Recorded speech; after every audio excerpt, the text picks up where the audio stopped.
प्रभाव समाज में और अर्थव्यवस्था में नहीं छोड़ा है। ये मुद्रा योजना नहीं, ये झूठा योजना बनकर के रह गई है। मैं कुछ सवाल जनता की तरफ से या जो सवाल आ रहे हैं मुद्रा योजना को लेकर के, उनको जरूर रखना चाहता हूं।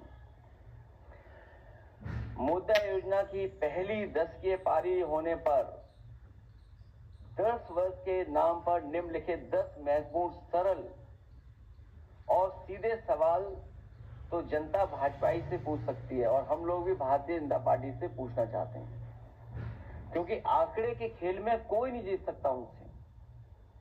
समय समय पर जो आंकड़े सरकार बताती है, लेकिन वो आंकड़े कहां से आते हैं, किस मेथोडोलॉजी से आते हैं, किस तरीके से वो प्राप्त करते हैं, उसकी कोई जानकारी नहीं मिलती है। चाहे जो बड़े बड़े महाआयोजन हुए हैं, उसकी जो आंकड़े बताए गए, वो आंकड़े तो बढ़ चढ़ करके बताए गए, लेकिन जब कभी भी हम और आप लोग सवाल करते हैं कि जो लोग खोए हैं, जिन लोगों की जान चली गई, जो लोग सड़क के आने जाने में जिनकी जान चली गई, उसके जवाब में कोई आंकड़ा सरकार की तरफ से नहीं आता है। तो इसलिए मुद्रा योजना को लेकर के, क्या सच में 52 करोड़ लोगों को मुद्रा योजना का पैसा मिला? यदि ये सत्य है तो मुद्रा ऋण लेने वालों ने अगर 2 लोगों को भी रोजगार दिया तो पूरे देश में बेरोजगारी लगभग शून्य होनी चाहिए। क्या इस तथ्य में कोई डिफरेंस नजर आता है, विसंगति नजर आती है? जब दोनों ही आंकड़े सरकारी हैं, तो मुद्रा योजना या बेरोजगारी के आंकड़े में से किसको सही माना जाए? क्योंकि अगर योजना 52 करोड़ लोगों तक पहुंची और 52 करोड़ में अगर एक प्राप्त ने 2 लोगों को भी नौकरी दी है, तो सोचो आंकड़ा कितना बड़ा बनता है।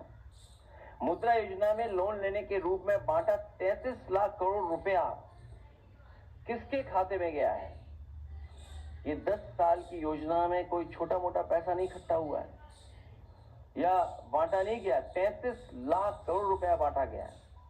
क्या इन खातों की कभी जांच परख या लेखा परीक्षण या कहीं ऑडिट हुआ है? क्या इनके द्वारा समर्थित या शुरू हुए उपक्रमों में कभी लाभ कमाया और दिखाया गया हो? क्या सरकार को इनसे कभी इनकम टैक्स प्राप्त हुआ, और हुआ होगा तो कितना हुआ होगा? क्या इनमें से किसी ने जीएसटी का रजिस्ट्रेशन करवाया? कि अगर 52 करोड़ लोगों को